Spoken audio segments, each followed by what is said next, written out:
بسم اللہ الرحمن الرحیم۔ شروع اللہ کے نام سے جو بڑا مہربان نہایت رحم والا ہے۔ آج سے ہزاروں سال پہلے یمن کے گرد و نواح میں ایک شہر آباد تھا جس کا نام سبا تھا، اور وہاں کے آباد لوگوں کو قوم سبا کہہ کے پکارا جاتا تھا۔ یہ قوم بڑی خوشحال زندگی گزار رہی تھی۔ اللہ تبارک و تعالیٰ کی ان پر بڑی کرم نوازی تھی۔ ہر طرف ہریالی ہی ہریالی تھی، سرسبز باغات اور بڑی فراخی اور خوشحال زندگی بسر کر رہی تھی۔ مگر یہ قوم مشرک قوم تھی۔ یہ سورج، چاند، ستاروں اور آگ کی پوجا کرتی تھی۔ جب ملک سبا کے بادشاہ شدید بن مالک کی موت ہوئی تو اس کی بیٹی بلقیس نے حکومت کی بھاگ دوڑ سنبھالی۔ ملکہ بلقیس ایک قابل اور سمجھدار عورت تھی جس نے 9 سال بہت ہی خوبصورتی سے قوم سبا پر حکومت کی۔ دنیا کے بیشتر علاقوں میں جو تجارت ہوتی تھی وہ سبائیوں کے ہاتھ میں تھی، اسی وجہ سے یہ قوم نہایت مالدار قوم تھی۔ ملکہ بلقیس کا دور وہ دور تھا جب مشرق سے مغرب تک ایک عظیم بادشاہ کی حکومت کا ڈنکا بجتا تھا۔ اس عظیم بادشاہ کو سلیمان ابن داؤد کے نام سے جانا جاتا تھا۔ حضرت سلیمان علیہ السلام کی حکومت دنیا کے بیشتر ممالکوں میں تھی اور ان کا دارالخلافہ یروشلم تھا۔ حضرت سلیمان علیہ السلام کو ہوا، جنات، چرند پرند اور تمام جانوروں پر حکومت عطا کی گئی تھی۔ یوں تو سبھی جانور اور پرندے حضرت سلیمان علیہ السلام کے مسخر اور تابع فرمان تھے، لیکن ایک پرندہ جس کا نام ہدہد تھا، آپ کا بہت ہی زیادہ فرمانبردار اور خدمت گزار پرندہ تھا۔ ایک دن حضرت سلیمان علیہ السلام نے دربار لگایا اور جن و انس، چرند پرند اور سب جانور حاضر ہوئے، مگر ان کا چہیتا پرندہ ہدہد غائب تھا۔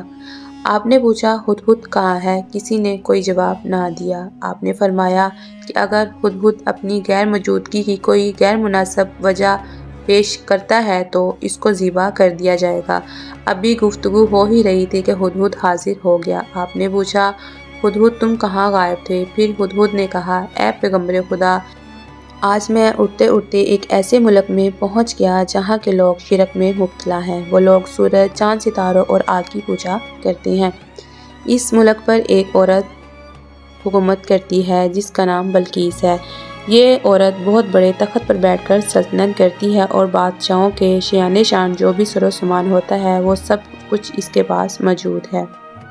حضرت سلیمان علیہ السلام نے کہا کہ اگر تمہاری بات سچی ہے تو یہ ایک خط میرا اس کے پاس لے جاؤ تاکہ وہ شرک سے باز آ جائے، اور خط پہنچا کر پھر وہاں پر بیٹھ جانا اور دیکھنا کہ وہ کیا رد عمل اختیار کرتی ہے، پھر آ کر مجھے خبر دینا۔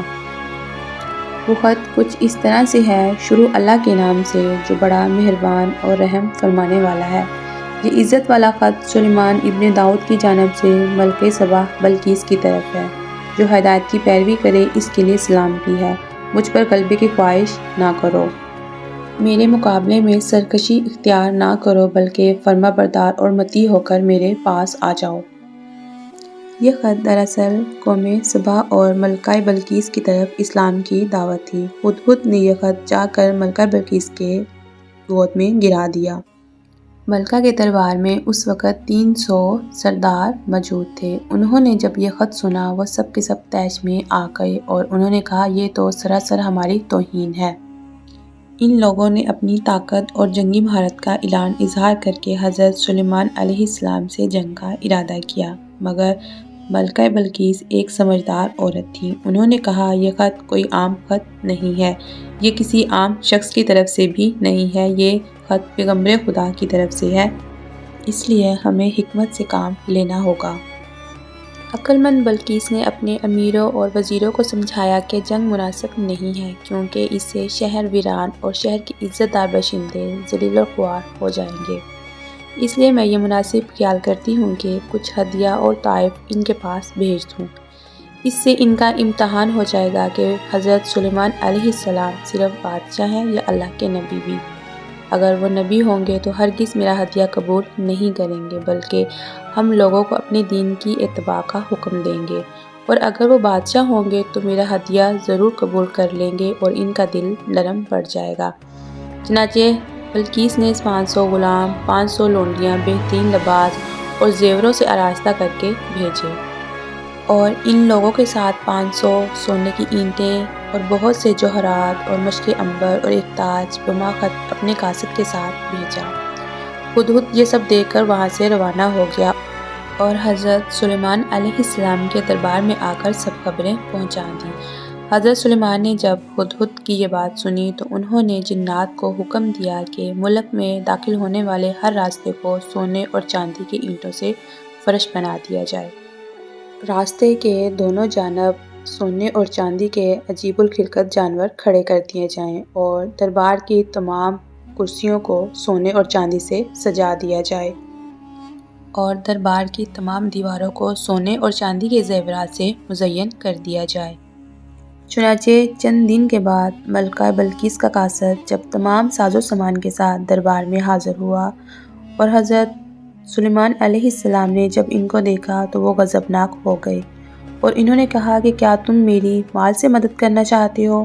تو سنو، مجھے اللہ نے تم سے بہتر اور بڑھ کر دیا ہے، تمہارا مال تمہیں مبارک، تم اس کو یہاں سے لے جاؤ اور اپنی ملکہ کو بتا دینا کہ وہ ہمارا انتظار کرے، ہم ایک زبردست لشکر لے کر شہر میں داخل ہوں گے۔ جب یہ خبر ملکہ بلقیس تک پہنچی تو ان کو یقین ہو گیا کہ یہ واقعی اللہ کے نبی ہیں، لہٰذا جنگ کے بجائے حضرت سلیمان علیہ السلام کے دربار میں حاضر ہو کر اپنی اطاعت کا یقین دلانے کا فیصلہ کیا۔ جب یہ خبر حضرت سلیمان علیہ السلام تک پہنچی تو انہوں نے اپنے درباریوں سے کہا کہ تم میں سے کون ہے جو ملکہ بلقیس کا تخت میرے پاس لے آئے قبل اس کے کہ وہ سب متی ہو کر میرے حضور حاضر ہوں۔ تو ایک دیو ہیکل جن بولا کہ آپ کے دربار کو برخاست کرنے سے پہلے میں اس کو آپ کے پاس لا دوں گا اور میں اس پر قوت والا اور ایماندار ہوں۔ پھر ایک اور شخص جس کے پاس کتاب کا علم تھا، اس نے کہا کہ میں آپ کی آنکھ چپکنے سے پہلے وہ تخت آپ کے پاس لا دوں گا۔ لمحہ بھر میں وہ تخت حضرت سلیمان علیہ السلام کی کرسی کے قریب نمودار ہو گیا۔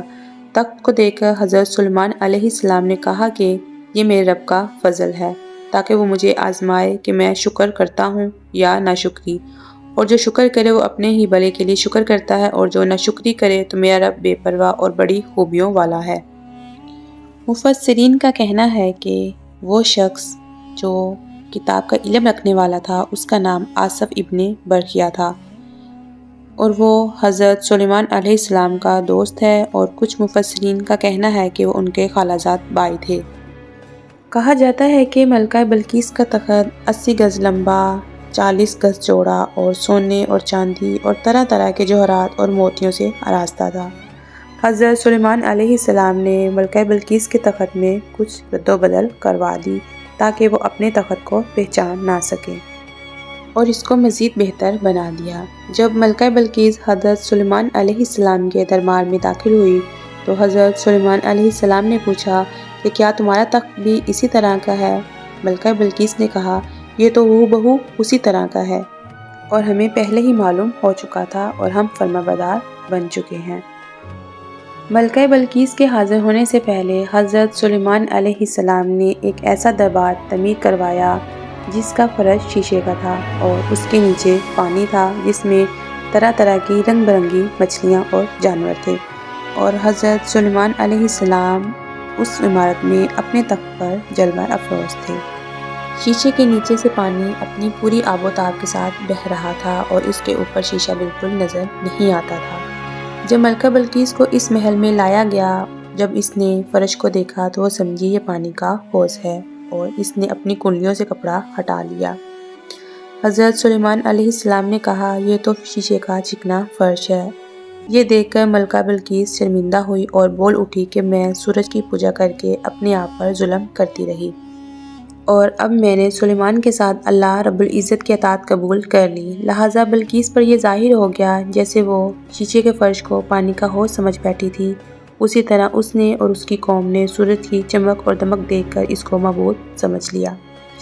اسے اپنی غلطی پر شرمندگی ہوئی، اور بعض مفسرین نے لکھا ہے کہ ملکہ سبا مسلمان ہو گئی اور حضرت سلیمان علیہ السلام نے ان سے نکاح کر لیا، اور بعض نے کہا ہے کہ حضرت سلیمان علیہ السلام نے ملکہ بلقیس کو یمن واپس بھیج دیا اور ان کے لیے وہاں پر 3 بڑے محلات تعمیر کروائے۔